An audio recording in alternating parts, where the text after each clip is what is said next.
आता त्या ठिकाणी प्रभाग क्रमांक 4 मध्ये तिथेही सेम ईव्हीएम बंद पडला, 1 तास तिथेही हे झालं, मतदान सगळं थांबलं आणि जी लोक लाईनी रांगेत उभी होती त्यांना सोलापूरला जायचे, इकडे तिकडे त्यांची कामं होती, तर ते मतदान सोडून ते निघून गेले. म्हणजे अशा पद्धतीने जर, आणि आता आम्ही आलो इथे आठवडा बाजारची ही आहे 2 नंबर वॉर्ड आहे, या वॉर्डामध्ये मागासवर्गीयांचं मोठ्या प्रमाणावर पॉप्युलेशन आहे. तर आम्हाला असं वाटतं की आमची हक्काची मतं आहे.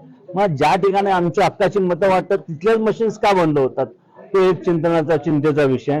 मी अरुणशी बोललो, तिथल्या अधिकाऱ्यांशी बोललो आणि आतमध्ये जे पोलिंग एजंट आहेत, एका पोलिंग एजंटचा आरोप आहे की फक्त कमळाचंच बटन दाबलं की व्यवस्थित होते आणि बाकी बटन प्रेस होत नाही.